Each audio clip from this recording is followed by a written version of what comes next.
please welcome our keynote speaker, Richard Pimentel.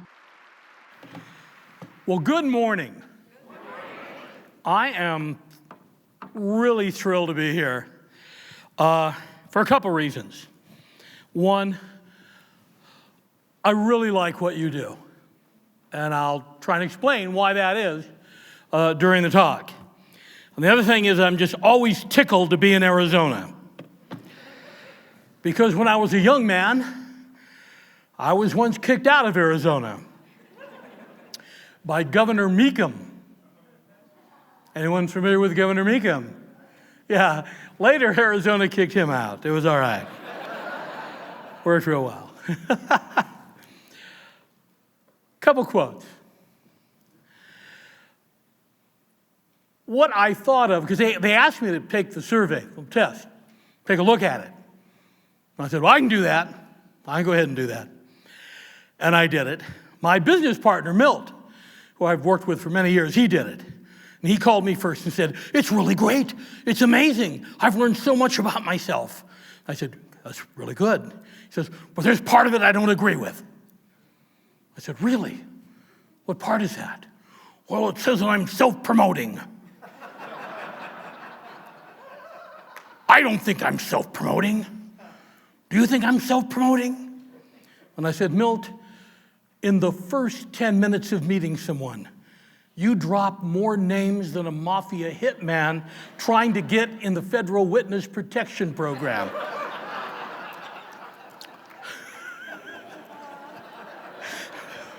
He said, well, that's a little harsh. I said, no, it's not. It's kind. Would you like to hear the first three things that occurred to me?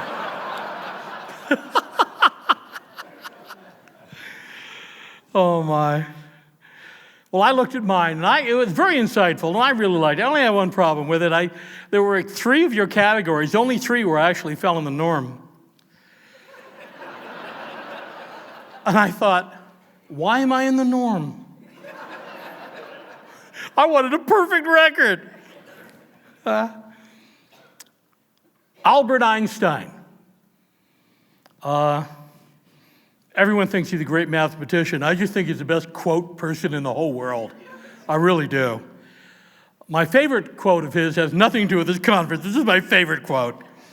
He said, real genius is the ability to consistently anticipate the obvious. I love that. But here's one that occurred to me when I saw the good work that you're doing, the important work that you're doing. Einstein said, everyone is a genius. But if you judge a fish on its ability to climb a tree, the fish will grow up thinking it is stupid. How many fish have you seen who think that they are stupid because people have been telling them to climb a tree when they should have been releasing them into the lake? Everyone is a genius. I want to talk about leadership. The first recorded lesson on leadership actually happened in 343 BC. And it wasn't a lecturer talking to a group of leaders like you see today. I know some of you work with companies that are into global leadership training. It is one of the biggest training issues in the world today. How do you find people in your organization and groom them to be the leaders of tomorrow? This was one person talking to another person.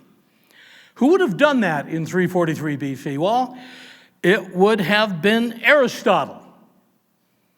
And here's what he said.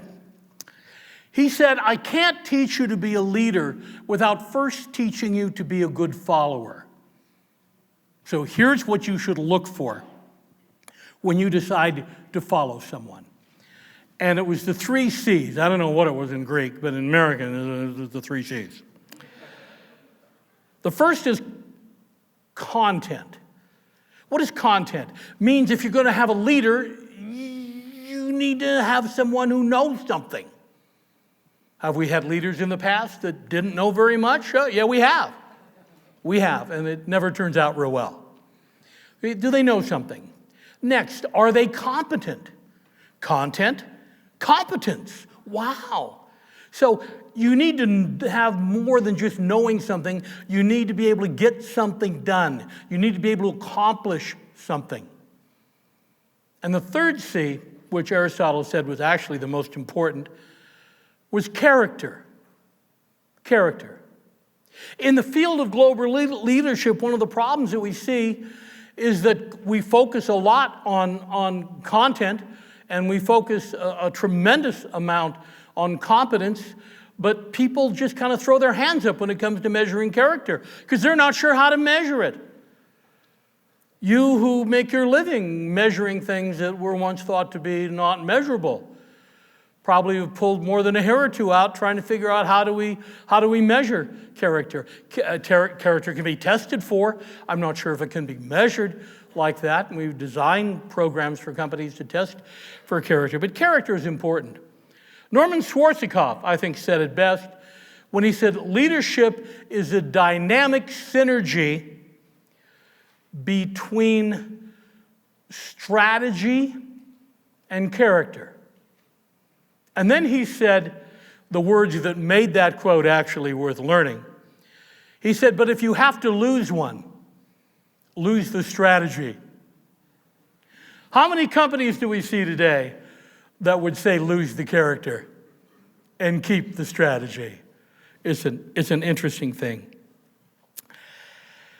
Did it work? Did what Aristotle say was correct? Well, I think it was. Admittedly, he only had one student, but the student turned out pretty good. Anyone know who the student was? It was Alexander the Great, who took over the world. Would he do it today? No, the world's not worth taking over.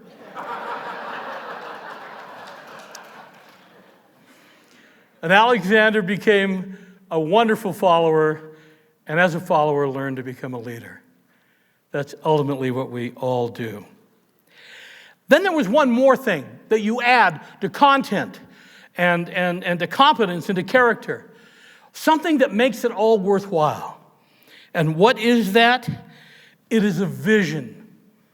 Leaders have visions. So I go to Henry David Thoreau, who is my second favorite philosopher. My favorite quote of Henry David, again, has nothing to do with this conference, but I love it. He said, beware of any endeavor that requires the purchase of new clothes.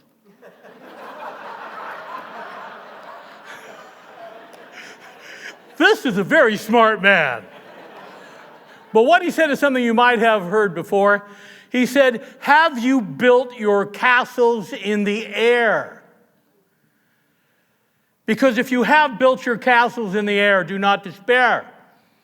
Your work has not been lost, because the air is where your castles belong. Now, he said, it is time to build the foundations to those castles so that you might dwell in them. We all have castles in the air. Those who eventually will build the foundations to them and those who will not. We all have dreams. I had a dream. I'd like to explain what my dream was.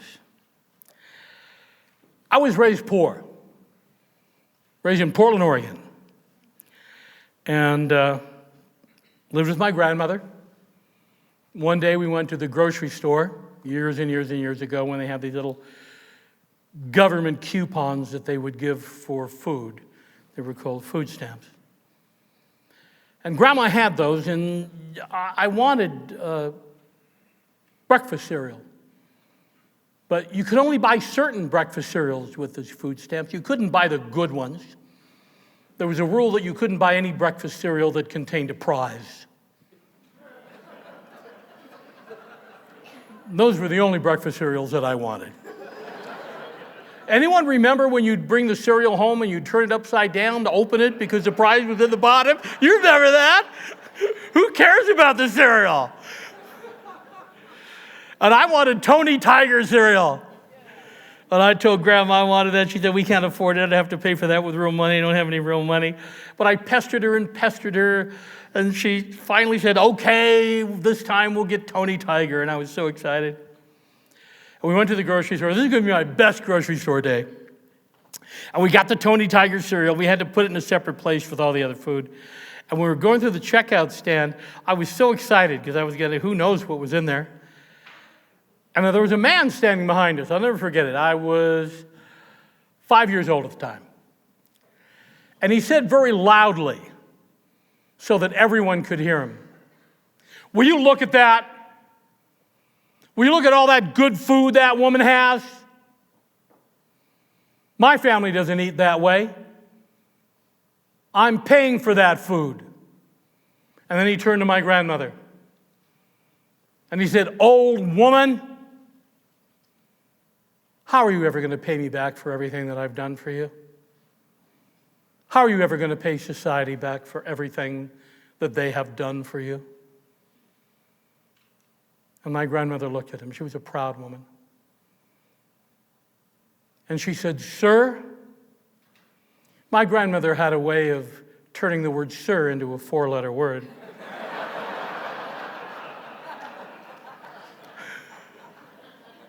You know anyone like that? Sir, I will never be able to pay you back. And I'll never be able to pay society back.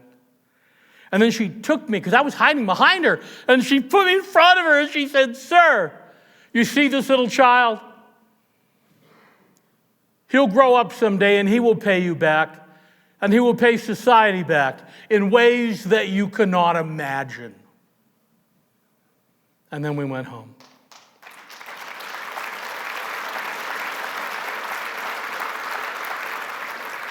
I put the cereal in the cabinet and I never opened it. For over 10 years, I thought I didn't have the right to eat that cereal. I thought I wasn't good enough. My grandmother believed in me. She believed in me when no one believed in me. She believed in me in spite of all the available evidence. Who believed in you? Who believed in you when it wasn't popular? Who believed in you in spite of all the available evidence? And what did it do for you?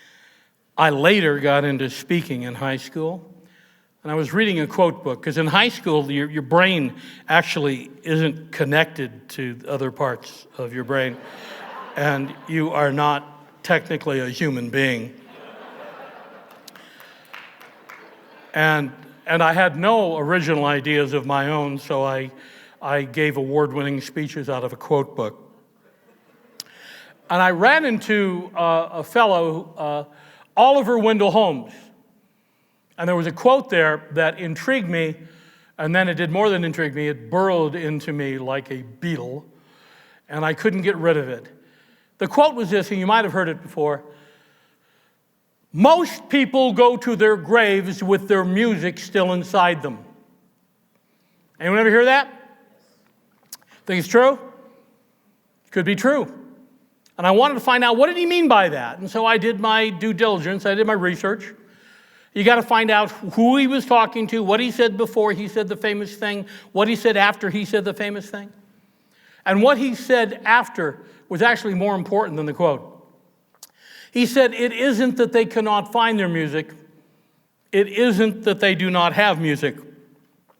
It is that they don't believe they have music, so they never look for it, or they believe that their music is not worth playing, so they never try.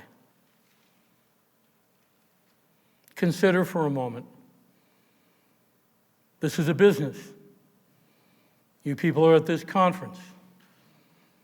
You go to meetings, and the first thing they always ask you when they meet you is, what do you do? You love that? What do you do? Would any of you like to have the proper answer to the question, what do you do? Look at them and say, about what?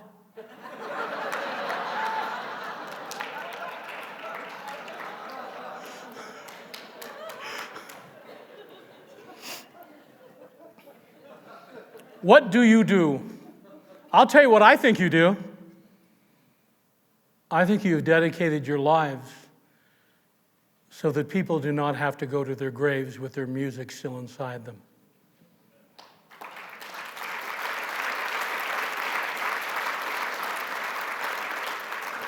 My castle was pretty high because my goal was that no one will go to their grave with their music still inside them if I have anything to say or do about it. I had no way of building the foundation to that castle. It was just too high, and I lacked the skills, the competency. So I decided to learn. Well, Aristotle was gone. So I decided to learn from other leaders. And I want to tell you 3 lessons I learned from leaders in my life. The first one, Vietnam. You see, I have this Vietnam hat on. Some people wonder, why would a keynote speaker wear that hat? I got a real good reason to wear it. I did a keynote for the Vietnam Veterans of America some years ago when they were in Reno, Nevada. And after I gave the keynote, this lady came up to me and said, the Women's Auxiliary would like to have lunch with you. I said, okay, and I got there. I didn't even know what the Women's Auxiliary was. And it was all of the women, the wives, the daughters that had their Vietnam veteran relatives die or currently dying of Agent Orange poisoning. And I had been in a position at one time with the Department of Veteran Affairs to affect whether they accepted Agent Orange as a causation for all the problems that it caused. And I fought the administration to make them accept that. And they know that, yeah.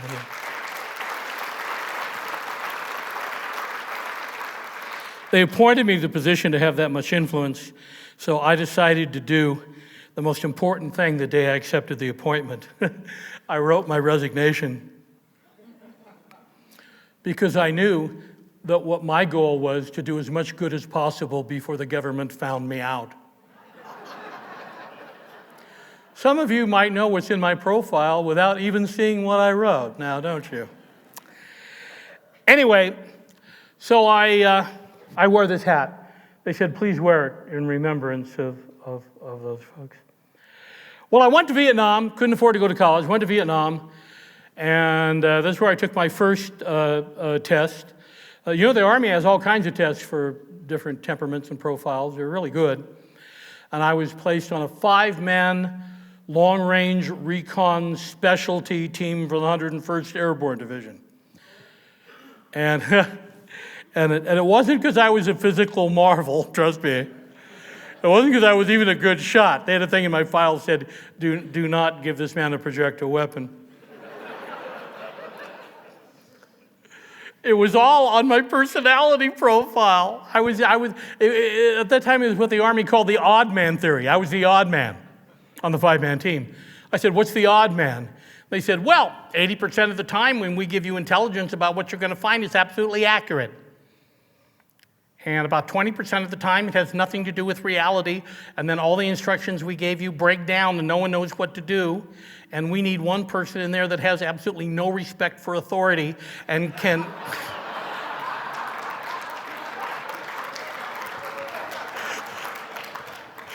and can take over and do whatever occurs to them to do. I said, this is me?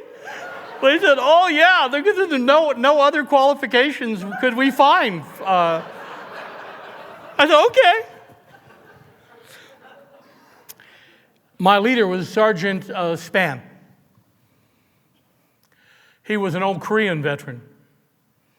And we found ourselves in a very difficult situation. They showed it in the movie, where we were up on a hill with about 100 people who weren't going to make it. We were surrounded by about I think 2,500 North Vietnamese regular soldiers. They were coming up the hill to kill us. There was a fog, and then we couldn't be extracted by the helicopters. And they called us on the radios and said, we can bomb one side of the hill, and then everyone can run down that side of the hill, and then you can get away. And we said, well, great idea.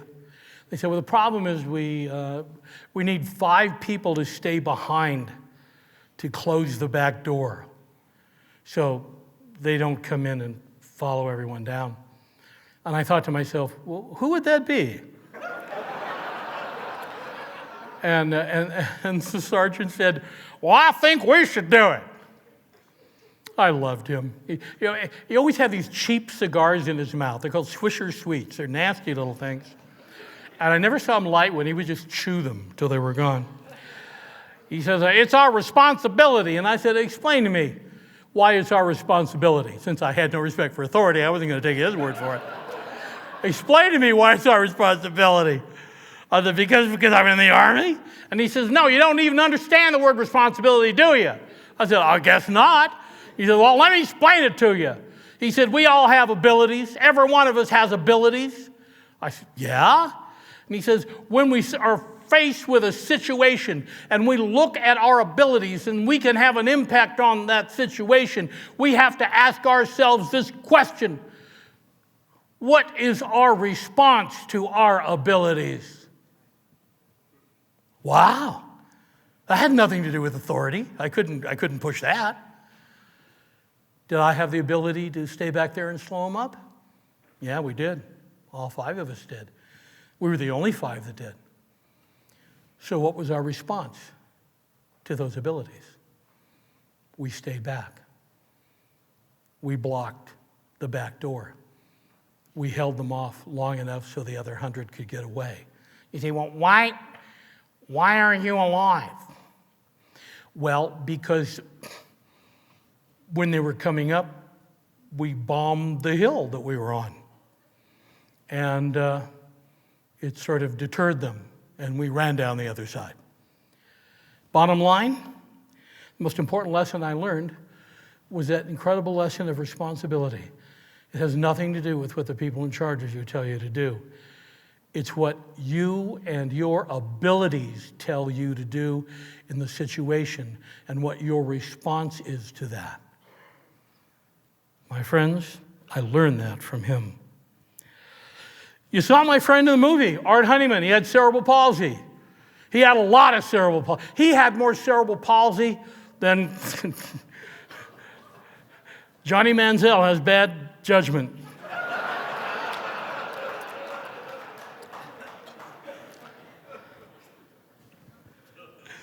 One day, it was his birthday, and I could understand him. I'm reading lips. I'm learning to read lips. And no one can understand a word he says. But my hearing, I found out like 25 years later that the hearing loss and his speech were in tune with each other. I mean, they were like a mirror. We found that out at the Starkey Hearing Aid Labs in Minneapolis. And so I was the only one that could understand him. So he was trying to get a Coke open, and he couldn't get the Coke open. And I said, here, let me help you. You have a Coke problem? And he started talking to me, and I understood every word he said. And I was the only one who could. So we became friends. And he was a genius. Oh my, he was a genius. His IQ was higher than my cholesterol level. And people would come to him and say, Art, what do you think about this? Or what do you think about that? And Art would go, oh, for about a half hour. And they'd turn to me and say, what did he say? And I'd tell them. Then they'd talk to me for a while, but I'm deaf. So I'd turn to Art and say, what did he say? And Art would tell me. They wouldn't let us into a movie. We got kicked out of Billy Jack 3 times. Well, one day we went to the Pancake House at 3 in the morning because it was his birthday. And I took him there because he loved pancakes. And we got in, and the waitress came. You saw part of it. The waitress came, and this is in 1971, and refused to serve us because she said Art was too disgusting to give food to. She said, you are the most disgusting looking thing I've ever seen in my life. I can't believe that someone would come into a restaurant that looks like you. You're going to make us all sick. I can't believe you want me to bring you food. I don't know how you're going to eat it, like a pig in a trough. I won't serve you. And then she said, I thought people like you were supposed to die at birth. Yes. And I looked to Art, because Art's my friend. And I'd never heard anyone talk to him this badly before. I want to see what's he going to say. Well, Art was a genius. But did I tell you? He was an evil genius. And he looked at me and he smiled, which was never a good indicator. And here's what he said. By the way, if you see the movie, this line isn't in the movie. They wouldn't let me put it in the movie because they said it was too Hollywood. What does that mean? He looked at me and he said, Richard, why do you think she's talking to you that way?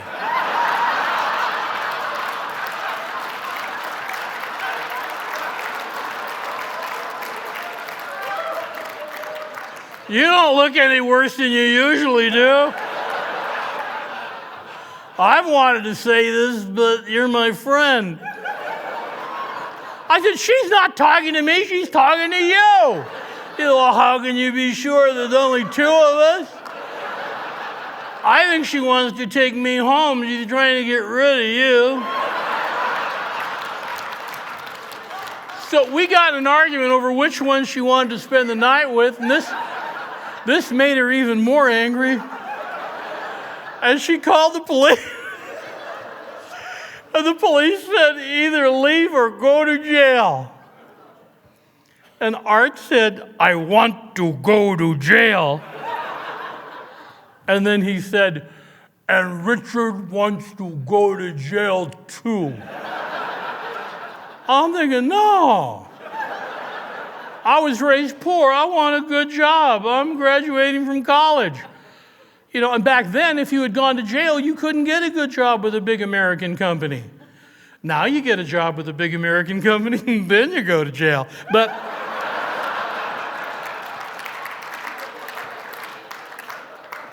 I could have left. I just could have left. But then three things occurred to me. Two of them were intellectual, and one not so much. The first intellectual thing was, if they didn't want me to commit civil disobedience, why then did they require me to read Thoreau? That's pretty good under the circumstances. And then I didn't go to Vietnam to protect people I don't know, to come back to find that the people I care about have no rights. And Vietnam was not the first war that happened in, and I was not the first generation of military to come back to that realization. The entire civil rights movement, as you know it today, was started when the black soldiers in World War II actually saved the world to come back to find out that they were not welcome in the diners of their own city. And the third thing, okay, this is not intellectual. How the hell are they going to fingerprint Art?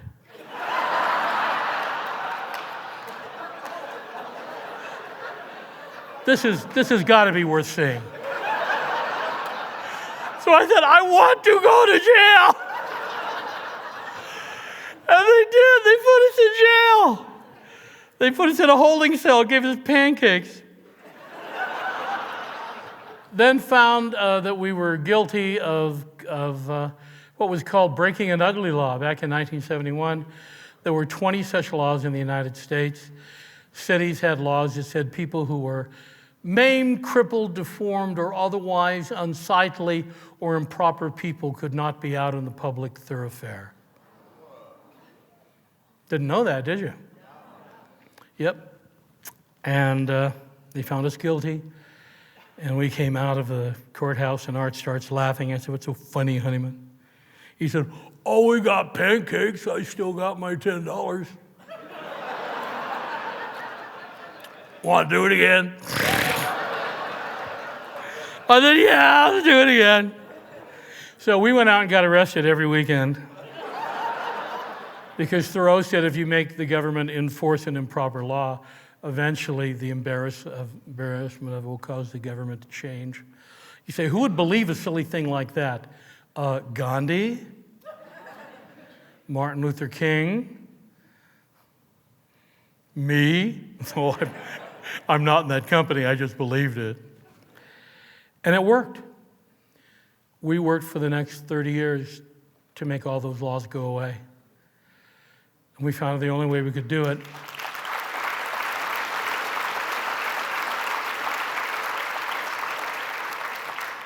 was to change the federal law. So we created the Americans with Disabilities Act, and we got that passed. And then it moved to the rest of the world, where the European Union now has disability rights, Canada has disability rights, everywhere. I learned a lot from Art Honeyman. If it's worth doing, it's worth going to jail for. The key is to be the last man standing, even if you're not a man and even if you can't stand. Third, 9/11. After that happened, I got a call from a client company that I worked with, and they said, you need to come to New York right away. We lost 6 people in the towers. We have 23 survivors. We need you to talk to them. I said, if this is post-traumatic stress, you need someone there right now. It's going to take me 3 weeks to get to New York with the way the planes are. They said, no, we have a leadership crisis. I said, what do you mean a leadership crisis? They said, well, we had people that we thought would be leaders for us, and they weren't leaders. In fact, the person we thought was going to be a leader actually stood up when the first plane hit the tower, said every man for himself, and ran. He said, and this other person who we never thought was going to be a leader, in fact, we passed him over a couple times, he saved 20 people. We want to know what we're doing wrong in leadership. Please come talk to these people. Well, I finally made it, and I got there, and I had all the survivors in the room. And I said, look, I'm going to hear every one of your stories before this is over, but would you all please do me a favor? Will each of you take your finger and point to, if I could only hear one story, whose story do I need to hear? And they all pointed to this fellow, middle-aged, Walter Mitty-looking kind of fellow. And I went to him, and I said, well, tell me about your story. He says, well, I'm kind of a low-level supervisor, and I'm responsible for all of these folks. Not, these are my folks. Anytime you're working for someone and they call you my folks, okay? Quit before it's too late. I'm responsible for all of these people. And he says, when it hit, we couldn't find 3 people, and so I brought everyone to my desk. I said, you have exactly 1 minute to go find the 3 people that we don't have. Bring them back to this desk right now. And they went and did that. And I said, well, what did you do? He said, I stayed at the desk. I said, what did you do? He said, I prayed. I said, what did you do? And I get down on my knees and I prayed. I said, what did you pray? And he said, I said, God, there's been a terrible mistake. They think I'm their leader. They're depending on my saving them, and I don't know what to do. He said, you got to send someone who can do this right now. Just right now. I said, did you do this silently or aloud? I did it aloud. And the people said, yeah, he did. We heard him. And they came back. They found the 3. He got up. There was one door still open that wasn't blocked. And he says, we're getting out of here. And they start down the stairwell, and all the time he's looking for God to send him this person. Is he going to save him? No one's forthcoming, and finally they get to one floor, and the door opens up, and this cop comes out and says, "What are you people doing? Don't you know a plane has hit the building? Go back to your offices and wait till you get an all clear signal." How many know I'm telling the truth? That happened. He said, I looked and my people were actually leaving.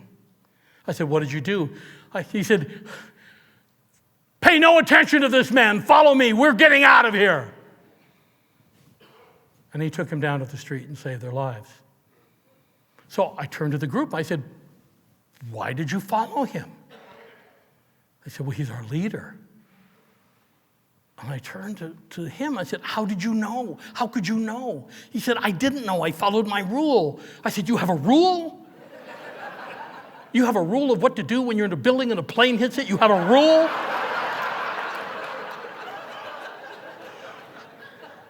He says, yes.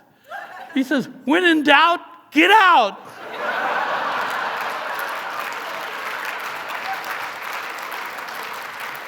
I said, how did you get that rule? He said, 3 marriages.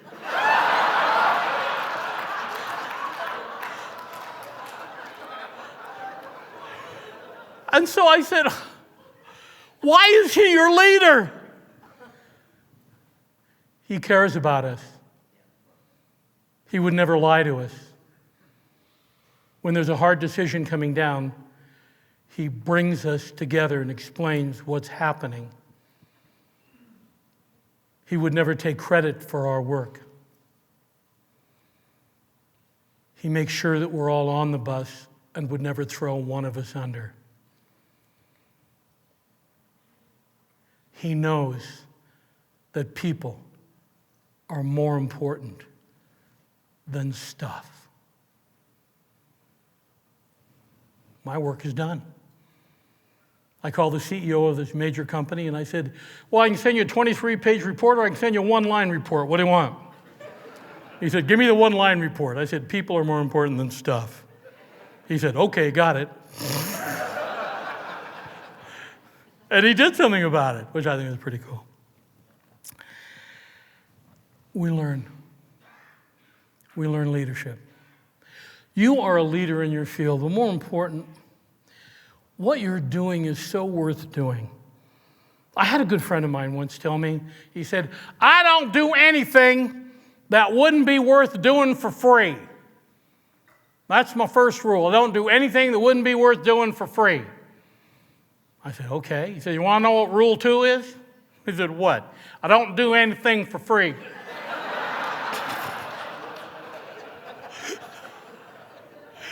I said, that's a pretty good balance. I really like that. I like that. I really like that. Can you test for character? Well, actually, there are exercises that we've designed for companies that test for character. I'll even tell you theoretically how one of them works. I mean, we've done a number, but it's pretty cool. Who's ever seen real dynamic leadership training within an organization? That's what they're doing. They're training people. Sometimes these courses are 6 months, even a year, even longer to be groomed for the top leadership positions. And they run all these people through all of these exercises, competition exercises, sort of a leadership boot camp. And they're always having competitions between these groups on who's going to get there fastest, who's going to make the best decisions, who's going to follow whatever their models of thinking are going to be. We designed one where it looked like their job was to win, when actually the observers were not looking at who was winning. They were looking at how they treated people during the process. We set it up so that they could win easily if they sacrificed one of their own members. We set it up so they could win easily, but in order to do it, they had to block every other group in the same company from meeting their goal. Who took advantage of that and who didn't? The only winning was to cooperate, put everything on the table, and everyone comes to a conclusion that makes sense for the entire organization. They found out very quickly what leaders in that group had character and which leaders didn't. It's difficult to measure character, but it's not difficult to measure a lack of it. That is as obvious as the thumb on your hand. I have a leadership exercise for you. And I really want you to think about doing this. Some Monday, I want you to go out and find someone, just one. All you gotta do is find just one. Just one person. And your job that Monday is to impress them. That's it. I want you to find someone and impress them so that after you leave, they are really impressed with you. Okay? Then I want you to wait 3 days. Give yourself a little space after that. Then I want you to go out Friday, and I want you to find one person, not the same person. Find one person. And what's your job? Your job is to sit down with that person and be impressed with them. How's that?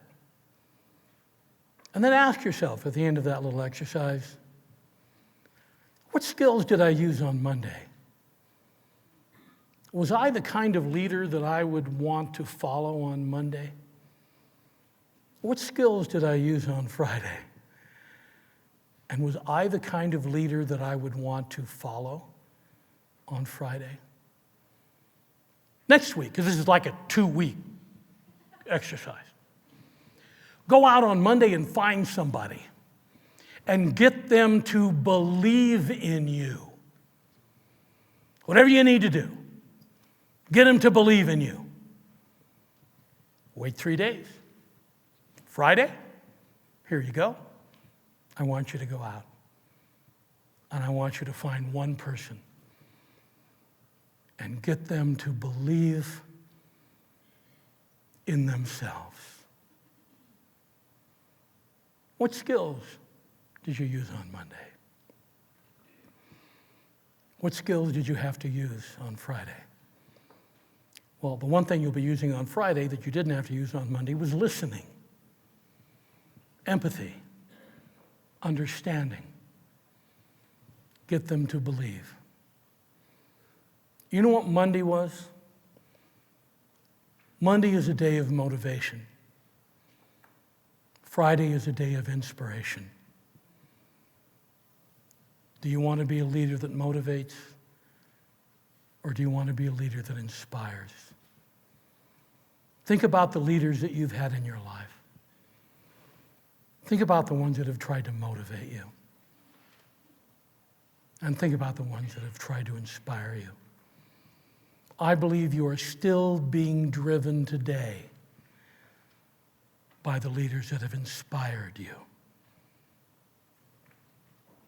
And you don't even give a second thought to the leaders who tried to motivate you, because they motivated you to do what they wanted to accomplish, not what you wanted to accomplish. I believe that leadership is a lot more than people think it is. I'd like to talk to you about an idea that came to me when I was looking at the good work that you're doing. It's very similar to the work that I've been doing all my life, except I don't know anything about testing and protocols and all the indices and all of that. But remember, I wanted to make sure that no one goes to their grave with their music still inside them. Well, with people with disabilities, they are more likely to go to their graves with their music still inside them. One, because sometimes they don't believe they have any. And very often, that's because the people who see them don't believe that they have any. I think, candidly, there's not even one of you in this room who doesn't have someone with a disability that you care very much about. And you know this person. They don't know just the disability. You know this person. You see, for every person with a disability, there's two things. They are what they have and who they are. And too often, people identify them by what they have. And what they have often keeps them from ever seeing who they are. Whether it be a wife or a husband, a child, a grandchild, a brother, a sister, a father, a friend. If you have someone with a disability, you know who they are. And not only do you know who they are, you have forgotten what they have. You don't even see it anymore. But does the average employer see it? Does the average employer find that that's the first thing they see? And sometimes is the first thing they see, is it the last thing they see? And you know that to be true. Don't you wish that for these people that you care about deeply, that people would be able to see who they are, not just what they have? If you think it's important for them to do that, think how vitally important it is for them to see who they are, not just what they have. And many young people with disabilities are being raised today believing they are their disability. Well, I want you to know there's a movement afoot, and I believe totally in the movement. It's this. It seems a little counterintuitive. Let me share it. What if I told you that the disability does not reside in the individual? An impairment resides in the individual, but you know where the disability resides? In the environment. And as we change the environment, we lower the impairment's potential for delaying and causing problems of that person. So a room with a ramp is less disabling than a room with stairs. It's as simple as that. Let us not try and change the people. Let us try and change the environment. The entire field of disability embraces what you're doing on this employment level, but there are applications, not just for employment, but entire life skills, an entire generation that does not need to go to their graves with their music still inside them because of the knowledge that you have and the abilities that you have. Is it your responsibility to do this? I don't know. Do you have the ability? So then what would your response be to that ability? Henry David Thoreau. If you've built your castles in the air, do not despair. Your work has not been lost. Now, build the foundations to those castles. My friends, everyone out there that you could possibly touch has castles in the air. What you offer them is the ability to build those foundations to the castles and dwell in them and have others dwell in them with them. I am privileged to talk to you. I think you are doing some of the most important work that I've ever seen.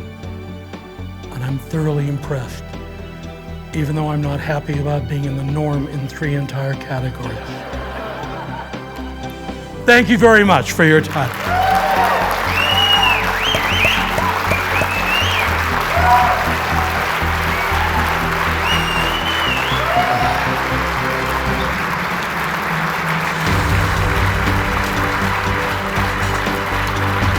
Thank you.